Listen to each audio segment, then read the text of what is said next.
There are a ton of different players that have stood out at Penn State training camp, but this guy's just not getting enough attention.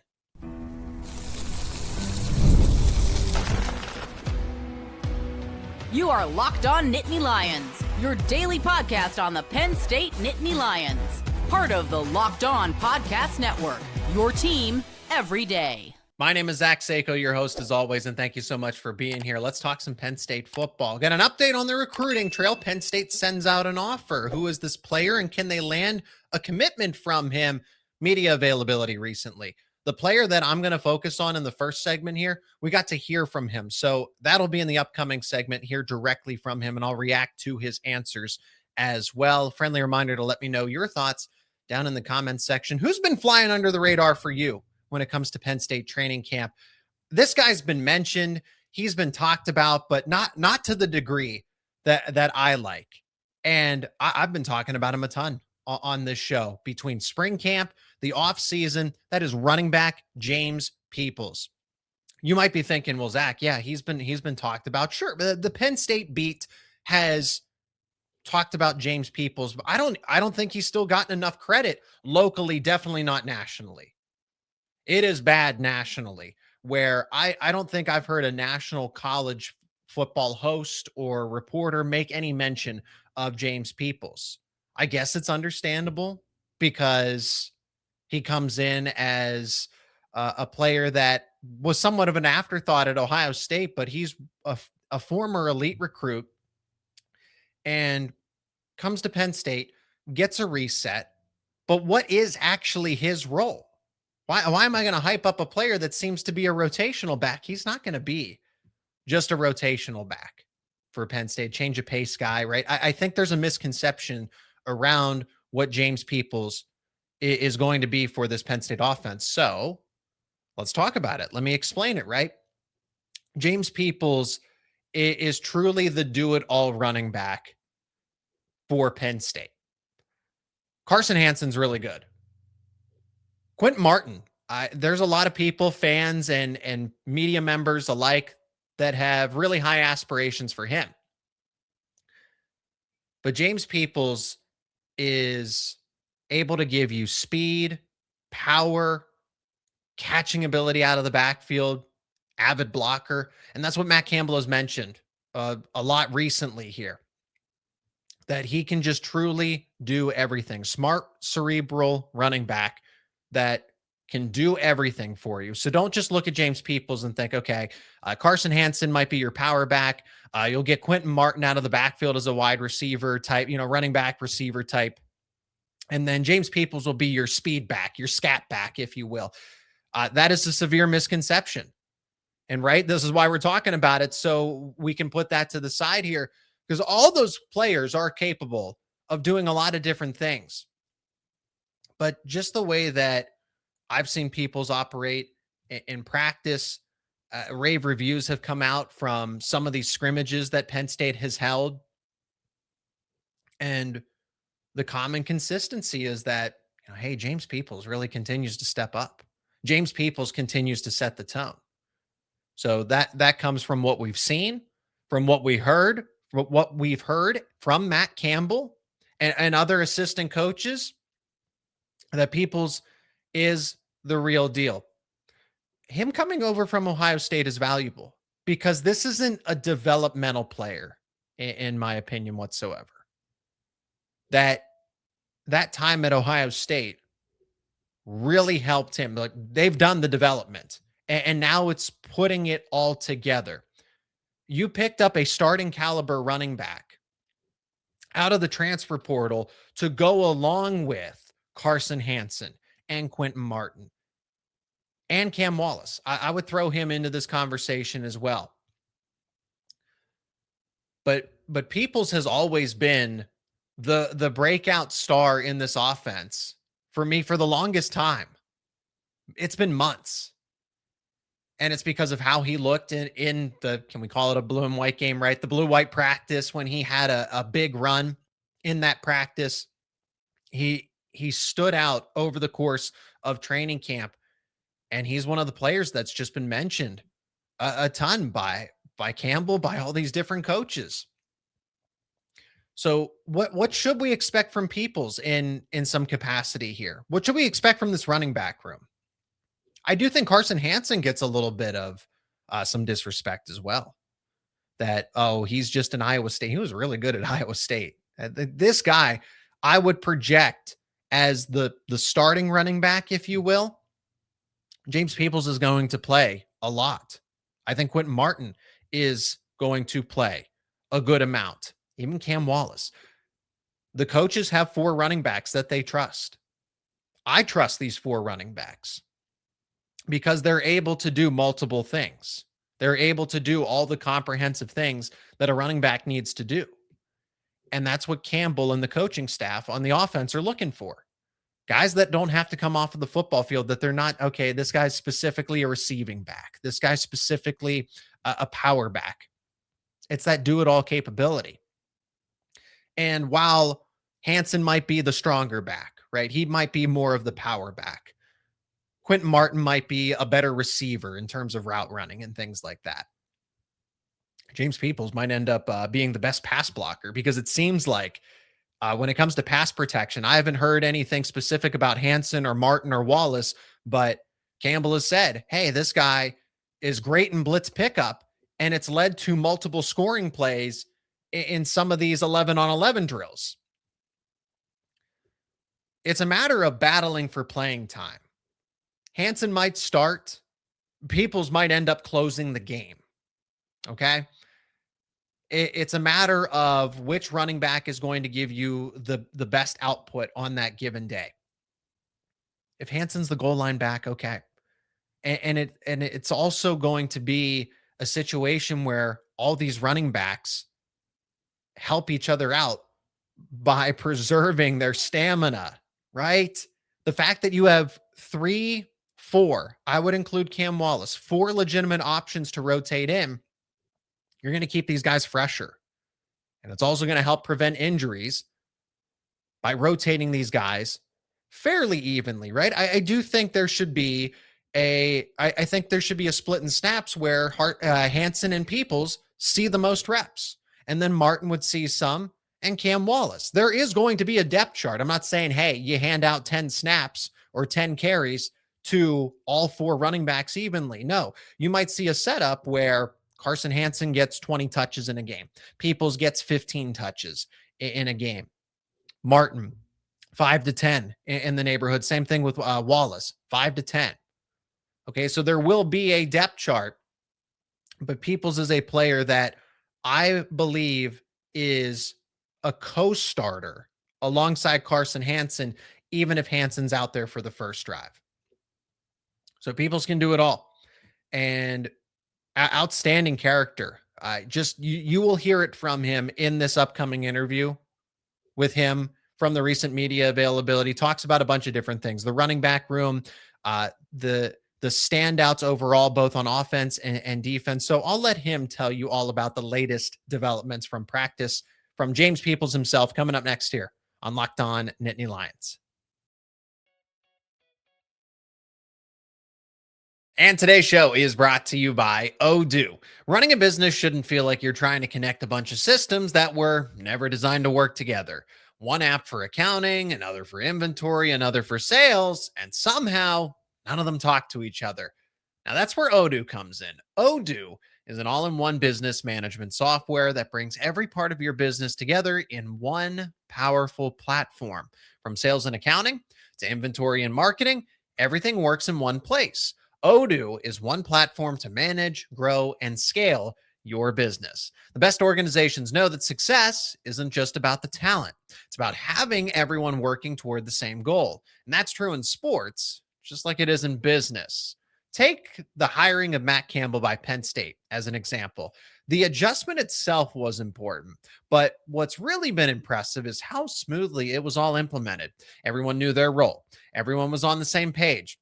And that's usually what separates a great program, a great team, a great organization from just a good one.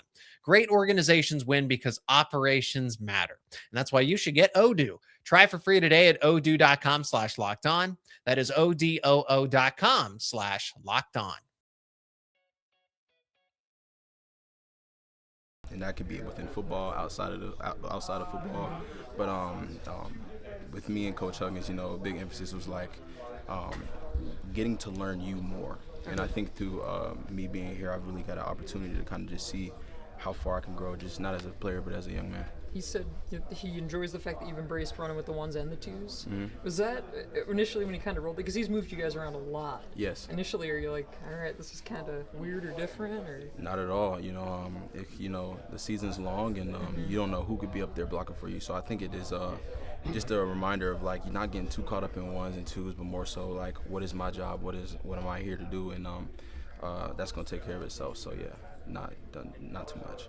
How much better do you think you've gotten at pass protection? Because Coach Campbell, like 2 weeks ago, said in a scrimmage, it was you kind of picking up some blitzes that enabled some touchdowns to happen. When you hear that, it was stressed at Ohio State, but how much better do you think you've gotten in the past year at it? Extremely better. You know, that's really been something that I worked on, you know, preseason, you know, the summer into now, and it's really starting to pay off. You know, pass pro is huge. I know, you know, to be a running back and stay on the field and be a 3-down back, which is heavily valued. You got to be able to be stout in pass protection, and you know, as far as right now, I think I've been doing a really good job, but you know, there's no such thing as 100% protection, so I'm always working on that, always stressing it before practice, after practice, film study, whatever the case is, to make sure I'm keeping Rocco safe. How do you work on that beyond film study? What do you do to practically make yourself a better pass protector? Well, pass pro is more so a thing of reps. The only way to get better at it is with reps, and I work with the running backs. We work with each other every day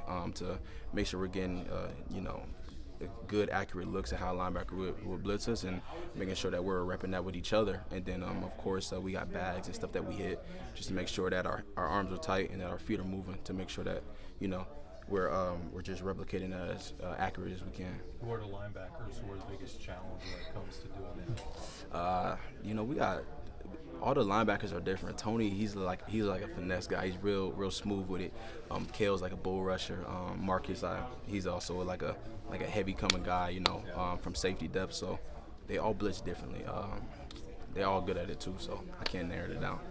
James, what do you think you've been able to provide to the running back room in terms of, you know, work ethic or knowledge, that one thing you've been able to pass on to the group, and then what has the group been able to give back to you? Absolutely. I think the group is first. I'm going to start with what they've been able to, you know, get back to me. I think it's just been a brotherhood. You know, I enjoy spending time with Q, Carson, Cam, Lil Sheffy, the two walk-ons that we have now. All those guys, man, they're just special guys, and you know, for me, you know, it's just a blessing for me to be able to be here. You know, I bring every day I come and try to be the same person. You know, I speak with my work ethic, so I believe that's what I give, and I hope the guys, you know, can look up to me and, you know, and see how my work ethic and how we need everybody, you know. So yeah. What do each of you bring to the table? I mean, when you look at that room, I'm sure people have different skill sets and whatnot. So can you take me through it? Yeah, I mean, everybody brings something different. Like you said, Cam brings a different style of gameplay. Q brings a different style. Carson brings a different style. You know, all the guys' styles are unique to themselves. Everybody's very explosive. Everybody's strong, which is great to see out of a running back room. Everybody can produce. So yeah. James, what have you noticed about Rocco, not on the field, but maybe as a leader? Because Coach Campbell has talked about it since he got here. Here, the Iowa State guys who played with him, they talk about him, whether he was playing through shoulder injuries or just, you know, his commitment and just kind of how he kind of assumes control. What have you noticed about him just in a short time about him in terms of a leader? Yeah, he's a great leader. He leads by example, which is huge, and he's a leader that, you know, that you can really count on. You know, he's somebody that does everything right. He's somebody that's going to sit down and talk with you. He's somebody that's going to stay here when nobody's in the building, and he's somebody that's going to take ownership when anything goes wrong. No matter if it was his fault or not, he's going to take ownership, which is huge from a leader. Somebody as a quarterback that gets the play started, you know, that a team rallies around. Man, he's a great leader. He's a great friend of mine. Just getting a chance to know him inside the facility, outside the facility. Man, he's just a great dude, and I can't wait to go to war with him. What does Coach Huggins bring to the table? Man, he's a guy with an amazing backstory. First off, you know, he was a player, a running back, to be more specific. He's went through his trials and adversity, which brought him here, as it brought us all. You know what I mean? And he's somebody that you could really relate to. He opens the door to be able to talk to him about anything. A man of faith, which is huge for me, and a man of great character. You know, I'm grateful to be able to be in his running back room, to be coached by Coach Huggins. With what you're comfortable with sharing, Alex Manske obviously had that off-season procedure, which was very serious. When you learned about that, how did you rally with him, the team rally around him? Can you take us back to that moment? Alex Manske, yeah, that's my dog too. When we figured out about that, it kind of was he wasn't here. So when we heard about that, I sent out a message to him, and to see him back and healthy and out there with us is a blessing, man. God's got his hand on him, so it's great to see him out there. And of course, I was checking up on him, and when he got here, I was like, dude, like, how you doing? Like, everything like that. So to see my brother back here has just been great. What has he shown you through the reps, through fall camp? What surprised you? What about him surprised you that, oh man, Alex can do this, or Alex is capable of this? He's a fighter, man. And I think if you're a fighter in life, you're gonna figure out a way to get it done. So even though he had that setback, it's like he didn't miss a beat. He's right back to it. He's grinding. He's working with all the guys. So, yeah, he's a fighter. He's a strong mental. How would you describe a Taylor Mauser offense? I know you haven't been around him for very long, but he's had success. He had some pretty nice success at Iowa State. Yeah. He's got, I think, a lot more athletes here. So how would you describe his offense if you could? Yeah, more resources for sure. But he is if I could describe Coach Mouse, man. Well, maybe not just him, but the offense. His that he offense. puts out Yeah, there. exactly, man. He's an explosive offensive coordinator, and he's very detailed at the same time. He has full faith in his players. Like I said last time, he has full faith in his players, and the guys that he puts out there, they're playmakers. So we're going to be playmakers, and he allows those guys that are playmakers to really shine in his offense and get the ball down the field.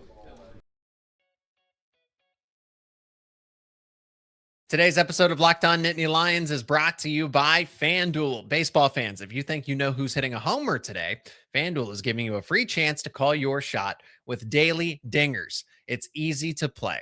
You just make your free pick for who you think will hit a home run in their game. And if you're right, you're going to receive a profit boost to use on your next bet for a chance at extra winnings. Best of all, you can make a free pick every day throughout the Major League Baseball season. Daily Dingers is another fun way to stay engaged with everyday's games. Whether you're following your favorite team or keeping an eye on matchups across the league, every game has someone capable of going deep. Now you get the chance to make your prediction before first pitch. There are certain players where every at-bat feels like something big could happen. That's what makes Daily Dingers fun.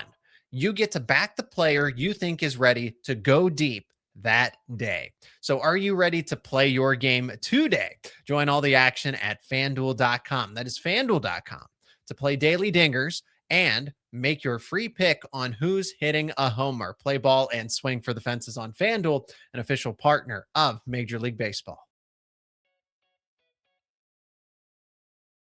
Okay, so we got to hear from James Peoples, and I also promised an update on the recruiting trail. Who did Penn State offer, and will they land him? Ohio State's going to be in the mix here, so I think this is a worthwhile, allegedly, this is a worthwhile prospect. We'll get to that in just a second. But just hearing from James Peoples, right? You can tell this guy is a leader, honestly. Whether he's not going to be a captain this season, but I see this guy being a future captain, right? He's a leader by example. The way that he cares about his progression, his teammates, he's easy to communicate with. He's easy to talk to, right? It felt like just a genuine conversation, not let's just, hey, throw a bunch of questions at him. This is a Q&A. No, I enjoy talking to James Peoples and just hearing him speak on a variety of different things, X's and O's stuff, right? Which players are standing out in the running back room, which players are standing out in the linebacker room, to his thoughts on Alex Manske, right? Dealing with the, tough procedure and coming back, and will he play football again, right? Open heart surgery, very serious. And the just authenticity, genuine, great guy. And, just absolutely the real deal. Somebody that I am glad is on this Penn State football team, more than just his football capabilities, right?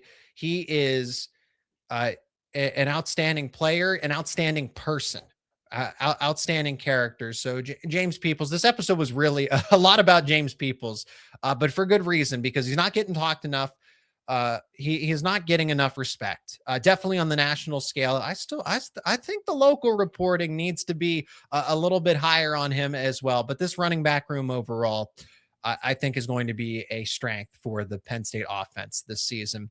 Now, speaking of running backs, the recruiting trail, Penn State just put out an offer. Who is this player? Because we want to talk about someone flying under the radar. 3-star running back out of the state of Ohio, currently committed to Miami of Ohio, Jordan Hall. Stands at about 5'11", 6 foot, 205 pounds. This is a player that mirrors the archetype of what Penn State wants at running back. Well, why are they offering MAC school commit? Penn State's recruiting MAC school players right now. Let me put that to rest, okay? Penn State's not going to just offer somebody by accident. There are millions of running backs that they could recruit and go after. If they give an offer to a player, it is committable, meaning that, again, no offer is on accident. So that means they want this player. They want this guy in the 2027 class, or they wouldn't have offered him. They wouldn't want him at Penn State. So this is one of those instances where recruiting, this is the honest nature of recruiting. It might be over when it comes to the podcasts and the constant discourse, right? There's no games. We need something to talk about over the summer.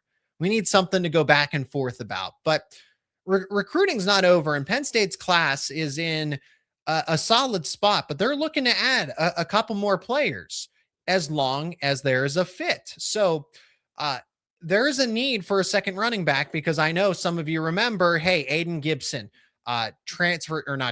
flipped ultimately to Rutgers, and that one stung. But Penn State is looking for a second running back in this class if it makes sense, if the player fits what they want. And it seems to be the case with Jordan Hall. Ohio State might be in the mix here. He's out of the state of Ohio. Initial reports, hey, Penn State made the first move, but he's from the state of Ohio. Reports already indicate that Ohio State was impressed by this recent performance here. He had 15 carries, 91 rushing yards, 2 rushing touchdowns, and an 88-yard touchdown reception. So can catch out of the backfield. Clearly, he's a bruising type of running back. So 180 yards from scrimmage and 3 touchdowns in the first game of his senior season. He also has a 10.72 100-meter yard dash. So the guy weighs 200 pounds. He's fast, and he can do all the things that we talked about when it comes to running backs with what this Penn State coaching staff wants. Again, it's not, oh, they're just recruiting. They're recruiting low-level conference players. No. Penn State doesn't do this by accident. This is a solid player, ton of upside. I think Penn State's being smart here by offering and trying to get this recruitment taken care of, because more colleges are going to start calling. More colleges are going to send out offers. And his offer sheet, I think, was about 8 schools. Penn State was the 8th school. And that list is only going to get more extensive. So hopefully do they need a second running back commit? I mean, ideally, yeah. I would like Penn State to land, if they believe in this player, if they believe in Jordan Hall, find a way to secure his commitment. But in a case where, Penn State's class of 2027, if they don't get that second running back, you can go to the transfer portal. Again, if it makes sense, fight for this recruitment. And hopefully it does, because Jordan Hall, based on some of these recent highlights, it is a player that I'd like to see in this Penn State 2027 class. Hey, that's where we're going to wrap things up on this edition of Locked On Nittany Lions. Again, thank you so much for being here. Thanks so much for joining me. Friendly reminder, let me know your thoughts down in the comments section about recruiting, James Peoples, or who you think is the running back or the player that is being underrated over the course of Penn State training camp. And for more conversations around Penn State football recruiting, Penn State wrestling, keep it right here on Locked On Nittany Lions.